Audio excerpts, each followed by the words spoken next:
पारंपरिक नैतिक के चरण 5 को कौन चिन्हित किया जाता? मानवता के लाभ के लिए एक सामाजिक अनुबंध का पालन करने के लिए एक स्वतंत्र समझौता, सामाजिक अनुबंध से परे भी नैतिक का मुक्त अन्वेषण, नैतिकता को दरकिनार करने वाले नैतिक नियमों का निर्माण करना, एक अच्छा इंसान दिखने की जरूरत।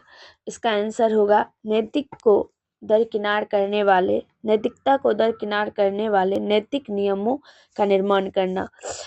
केरल गिलिगन ने लॉरेंस कोहलबर्ग के नैतिक विकास के सिद्धांत को यह तर्क देकर आलोचना की कि पुरुष में डैश की नैतिकता होती है जबकि महिला में डैश की नैतिकता, पुरुष में न्याय की नैतिकता जबकि महिला में देखभाल की नैतिकता होती है। केरल गिलिगन ने कोहलबर्ग के नैतिक विकास के सिद्धांत की आलोचना की है नारीवादी दृष्टिकोण से। लॉरेंस कोहलबर्ग के नैतिक तर्क के किस स्तर पर क्या बच्चे आमतौर पर मानते हैं कि लोगों को समाज की अपेक्षा पर खरा उतरना चाहिए और अच्छे तरीके से व्यवहार करना चाहिए है पारंपरिक स्तर। नूरी अन्य कार्यों का मूल्यांकन इस तर्क के आधार पर करती है कि समाज के प्रति हमारे कुछ कर्तव्य है और हमें उसके लिए नियमों का पालन करना चाहिए। लॉरेंस कोहलबर्ग के अनुसार नूरी वर्तमान में नैतिक तर्क के किस अवस्था में है? परंपरागत अवस्था में। लॉरेंस कोहलबर्ग ने बच्चे और वयस्कों के बीच डैश का मूल्यांकन किया, नैतिक तर्क का विकास का। लॉरेंस कोहलबर्ग के नैतिक विकास सिद्धांत के किस चरण में व्यक्ति यह तर्क देता है कि मानवाधिकार और न्याय सबसे महत्वपूर्ण है, भले ही वो सामाजिक कानूनों के खिलाफ जाए? सार्वभौमिक नैतिक सिद्धांत अभिविन्यास के स्तर। लॉरेंस कोहलबर्ग ने अपने नैतिक तर्क के सिद्धांत में निम्नलिखित में कौन सा चरण प्रस्तावित नहीं किया? अपरंपरागत मंच, जो कि परंपरागत मंच और परंपरागत चरण के बाद पूर्व परंपरागत चरण किए थे, जो कि अपरंपरागत मंच नहीं किया। लॉरेंस कोहलबर्ग के अनुसार नैतिक विकास के किस स्तर पर बच्चा अच्छा लड़का अच्छी लड़की अभिमुखता प्रदर्शित करता है? परंपरागत स्तर से। हेंज की दुविधा पर बच्चे की प्रक्रियाओं के आधार पर लॉरेंस कोहलबर्ग के विशिष्ट विकासात्मक चरणों का प्रस्ताव दिया नैतिक विकास का। लॉरेंस कोहलबर्ग के सिद्धांत के अनुसार समाज का प्रारंभिक परिप्रेक्ष्य लेने पर नैतिक चिंतन किस स्तर पर आधारित है? परंपरागत। निम्नलिखित में से किसे कोहलबर्ग के सिद्धांत का योगदान माना जा सकता है?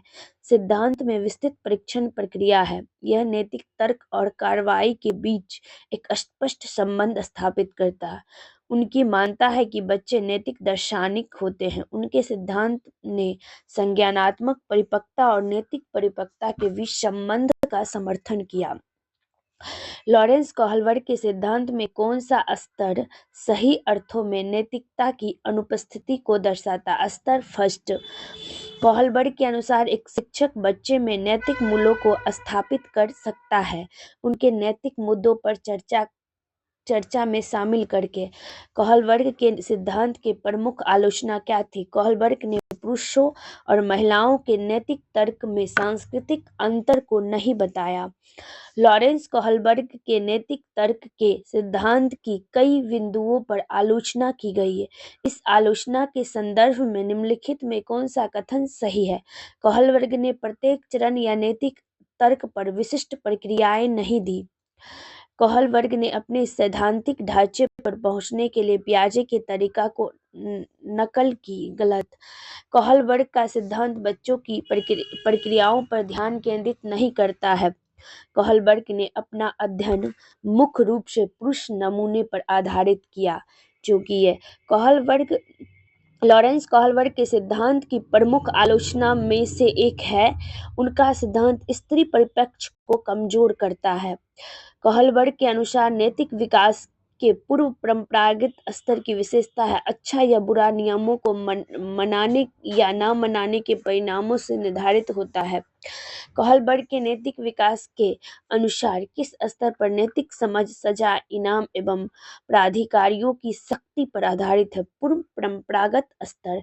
एक बच्चा तर्क देता है कि यदि कानून लोगों की जरूरतों को पूरा नहीं कर रहे हैं तो तो उन्हें आपसी सहमति और लोकतांत्रिक प्रक्रियाओं के माध्यम से बदला जा सकता है। यह बच्चा कोहलवर्ग के नैतिक विकास की कौन सी अवस्था है? उत्तर परंपरागत नैतिकता की अवस्था में। लॉरेंस कोहलवर्ग के अनुसार किस स्तर पर व्यक्तिगत आवश्यकताओं की संतुष्टि नैतिक चरण को निर्धारित करता है? विनिमय उद्देश्य अभिविन्यास को अमर्जित नियमों को स्थिर मानता है और इस बात की अनुशंसा करता है कि सभी को इन नियमों का अनुसरण करना चाहिए, चाहे उनकी व्यक्तिगत स्थिति किसी भी प्रकार का ही क्यों न हो।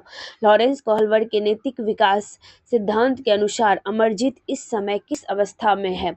आज्ञाकारिता और दंड उन्मुख, यांत्रिक अनुदेश उन्मुख, अच्छा लड़का अच्छा लड़की ने, कानून और व्यवस्था उन्मुख। लॉरेंस कोहलवर्ग ने कानून और व्यवस्था उन्मुख में नूरी इस तर्क हमारे समाज के प्रति कुछ दायित्व है और इस दायित्व के लिए हमें नियमों का पालन करना चाहिए और आधार पर अपनी क्रियाओं का निर्णय लेती है। लॉरेंस कोहलवर्ग के अनुसार नूरी इस समय नैतिक तार्किकता की किस अवस्था में है?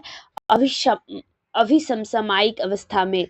दावा ए, लॉरेंस कोहलवर्ग के नैतिक विकास सिद्धांत में बच्चे कार्यों के परिणामों को समझने से यह निर्धारित करने के लिए आगे बढ़ते हैं कि वो अच्छे या बुरे, यह समझने के लिए कि नियम और कानून लचीले हैं और बदले जा सकते हैं। सही है। कारण, लॉरेंस कोहलवर्ग का तर्क है कि नैतिक विकास क्रमिक चरणों में ही होता है। ए और आर दोनों सही है और आर ए की सही व्याख्या भी करता है। कोहलवर्ग के अनुसार बच्चे सही और गलत के बारे में सोचते हैं अलग अलग चरणों में। लॉरेंस कोहलवर्ग के नैतिक तर्क के सिद्धांत की कई बिंदुओं पर आलोचना की गई है। इस आलोचना के संदर्भ में निम्नलिखित में कौन सा कथन सही है? कोहलवर्ग ने मुख्य रूप से एक पुरुष नमूने पर अपना अध्ययन आधारित किया है, जो कि सही है। कोहलवर्ग के अनुसार सही और गलत के सवालों के बारे में निर्णय में शामिल विचार प्रक्रिया को क्या कहा जाता है? नैतिक तर्क शक्ति।